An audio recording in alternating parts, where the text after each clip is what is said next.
Get this thing on. It's going.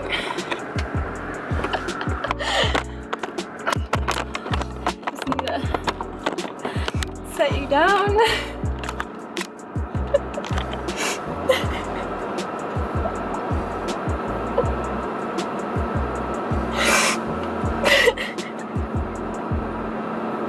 That was so hard. But I did it. People have kidney issues, some people have diabetes. I just opened my water bottle and it went everywhere. I feel like I'm bald. Alright guys, welcome back to my channel. So as you can tell by the title of the video, we're talking all things RD exam. Just my personal experience in studying for it and taking it, all that fun stuff.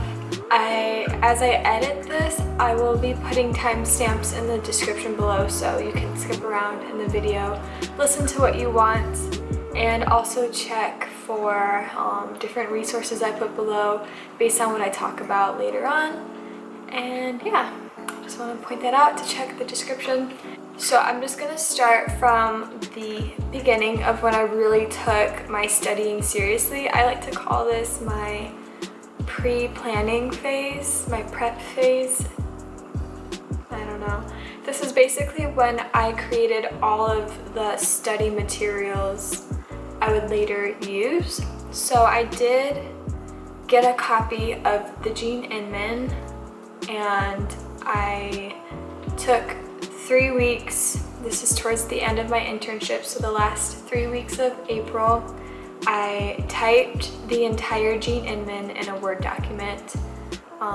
Word for word, I copied the entire thing, and that took a really long time.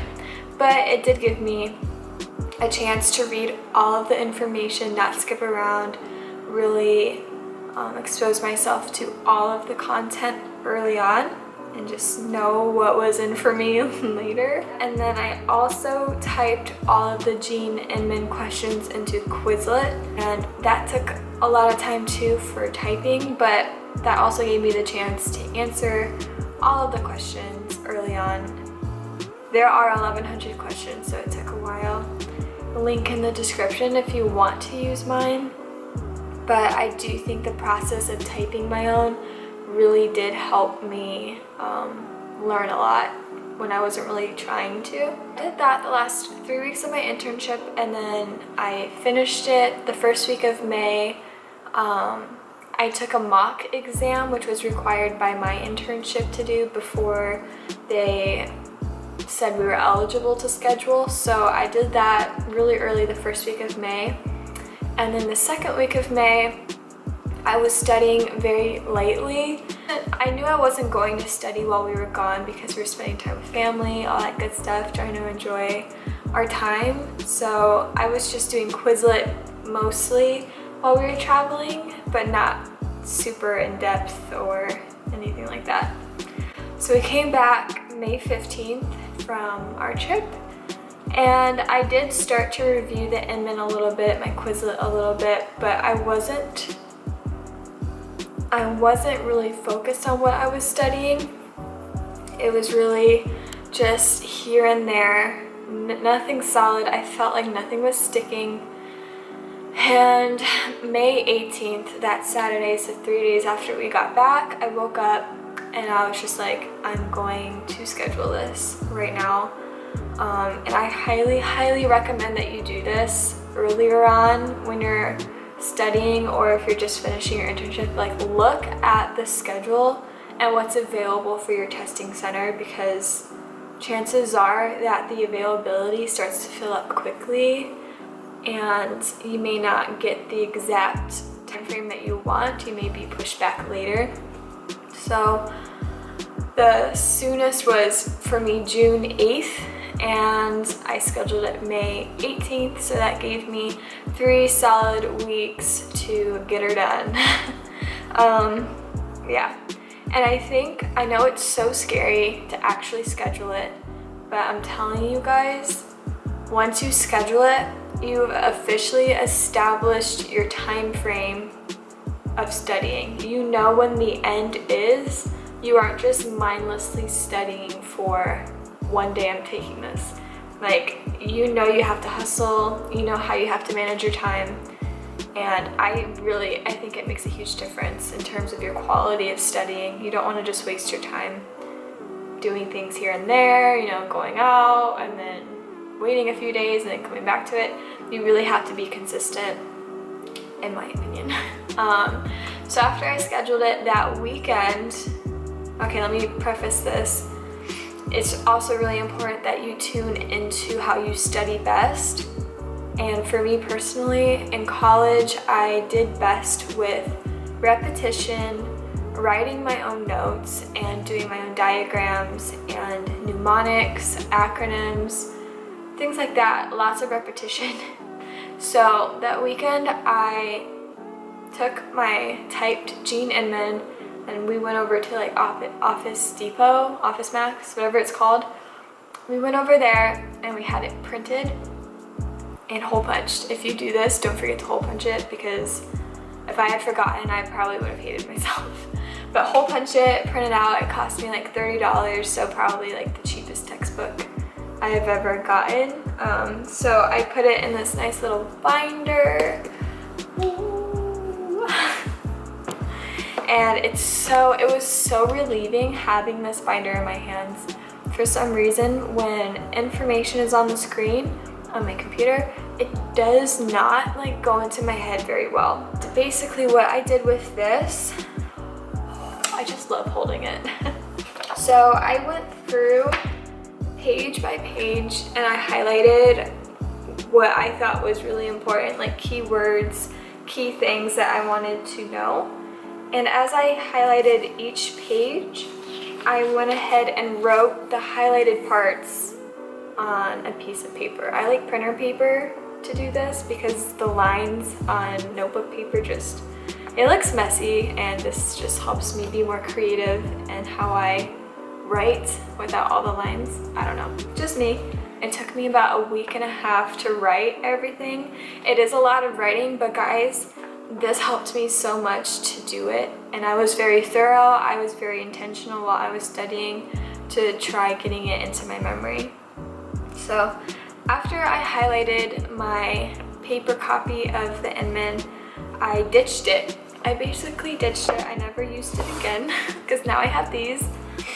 And what I did with these, because I didn't add all this color while I was writing, I did it next. So I had black and white, and I went through and I read my notes again, but this time I highlighted even more keywords to compress the material as much as I could. I tried to simplify it to the best of my ability so that when I kept rereading my notes later on, I could just easily pick out the words and start doing that repetition that helps me the most. So this took me a few days to do, probably like 4 days to color it all. Also, just a side note, if I thought that INMAN did a poor job at explaining macronutrient, metabolism, I don't know, their chart was super confusing. But if you want some more help, I used this from physiologymodels.info. Super helpful. I used it in anatomy in college and I just really liked it. So yeah, and they did ask me a metabolism question on the exam, so I'm happy I did that. And then I also used my little diabetes exchange booklet. I used this in college, just pulled it back out, reviewed like different food items, common serving sizes for things, because they will most likely ask you a question about how many calories and protein are in a list of given foods, you know? So just making sure you're really confident with calculating calories if they give you different food items in different amounts. I was lucky where they just gave me like toast and egg. I was like, okay, I can do that. Besides these resources I just showed you, because this is mostly the INMAN and then this little book, I also used Eatrightprep. My camera died. So with Eatrightprep, they have all of these practice questions, practice tests. I think there's like 6 of them. And in my opinion, I think practice questions in general are really great, whether they're the INMAN or the Eatrightprep, or if you use virtual veggies. I just think practicing your ability to apply information is really important, because I think there's 2 main things you have to work on when you're studying. One is mastering the content, which I think the INMAN is perfect content, and then you have to apply the content, and practice questions are just how you're gonna have to do that. The exam is like you have to apply what you're learning. So it's really important to do a balance of both, not just super content heavy and not just super question heavy, because if you do too many questions, I just feel like you're not mastering content, you're just mastering the questions, and they become repetitive after you do them a while. But when you get to the actual exam, if you know and understand the content really well, then you'll be able to do the process of elimination a lot more efficiently, and you'll feel more comfortable, I think. At least that's what happened for me. So making sure you do both, whichever way you want to do it. I think the Gene Inman questions are really good. I would definitely do those, but if you're someone like me who just wanted extra practice, then the Eatrightprep was really good. I really enjoyed using it. It also had a section that told me the areas I was weakest in, and that helped me spend my time wisely and work on things that I didn't really realize I was struggling with. So I would spend my time on the weak parts. I did have experience using virtual veggies in my internship. One of the dietitians who had it, she let me use it for a day. It was very similar to Eatrightprep. I don't exactly remember much of a difference between them and Eatrightprep, so it's really your preference if you want to do something like that. Having practice tests is really nice. Take them really seriously. Try your best. When I did practice, I had my own whiteboard and marker just to simulate what I would be doing in the testing center, because when you're in there, you're given they're like laminated sheets, like dry erase sheets, and there's 8 pages of them. And you can't erase anything that you write, so I didn't know that. I was like, okay. But 8 pages, can't erase anything. It's honestly really helpful, because I would just write a bunch of equations I had in my head or acronyms I didn't want to forget. So I would write a bunch of things down, or as I was working through a question, I would write out my reasoning just to help convince myself I was on the right page and to trust my gut too. So just to like wrap up my studying stuff before I move into like the actual test. The week leading up to it, I was mostly studying like my notes, as I said. You know, I would go through them daily, at least like 2 domains a day, and I would do my Quizlet questions as well, like while I'm in bed or when I'm outside. I would have them on my phone, so I was constantly practicing questions and trying to get the specific information like in my head. Moving on to like the test, it's so stressful the days leading up to it, and it's really hard to manage that kind of stress, but you just have to try so hard to not burn yourself out leading up to the exam. I was maybe studying for 2 or 3 hours a day for 4 or 5 days leading up to it. I was really trying to control my nerves, just do studying as I felt was enjoyable. I wasn't just making myself study for 8 hours, like that sucks. So I didn't burn myself out leading up to it. I think that's really important. And then test day, you know, you want to make sure you're wearing something comfortable when you go. I was wearing like leggings and a t-shirt, and I was completely fine. I feel like you can't explain what it's like until you've experienced it. It's very difficult to explain what the test is like. The first 15 to 20 questions, I was really nervous, and it felt really hard, and I was frankly kind of panicked. And then I would just sit there. I would actually like sit back from the screen and close my eyes and just like collect myself basically. So I did that a few times. So I think about 20 questions in is when I started to calm myself down, and then I noticed that I was calm. I just want to emphasize that it is so easy to get a good amount in, like 30 questions, and you're in your head like, I don't know how I've been answering, I feel like I haven't been doing very well, oh my gosh, I'm not gonna pass. Don't think in your mind about the questions you've already done. Don't think cumulatively. Think about the next question you're getting and only focus on that. Focus on getting it right. Just don't worry about the ones you've already done because they're already done. You can't go back, you can't change it. There's nothing you can do now except focus on the question you're on and the next one. Every single question is a clean slate. You just have to give yourself a pep talk that you aren't doing bad. You aren't doing bad. You just have to tell yourself that. And if you're only like 30 or 40 questions in, like you're not even halfway, you can still pass it. So just don't completely give up and don't get in that mindset.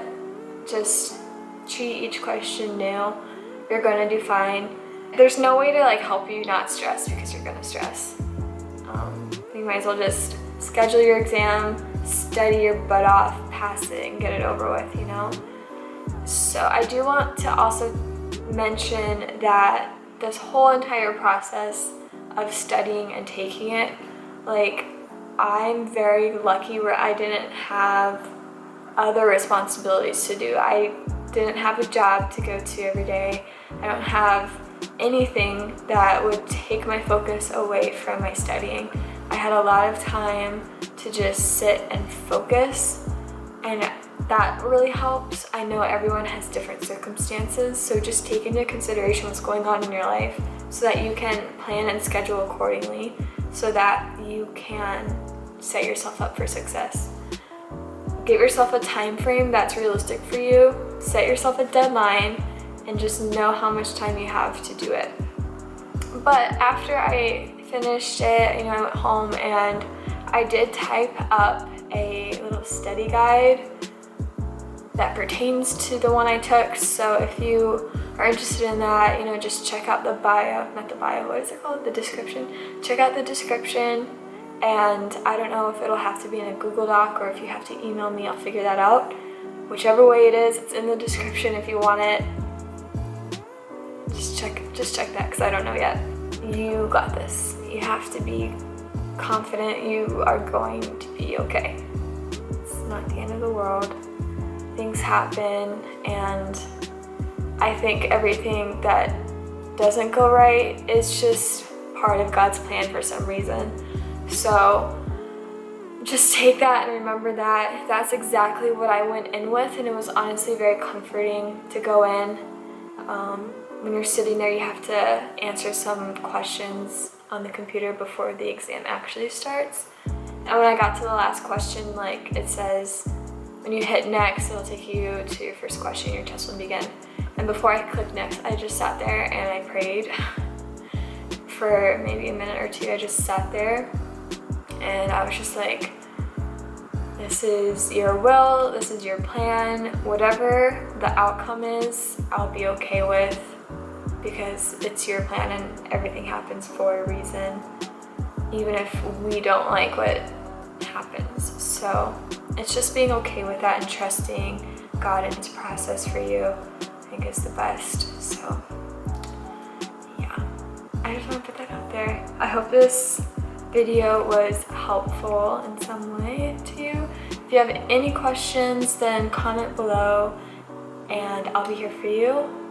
You got this, and I'll see you in my next video.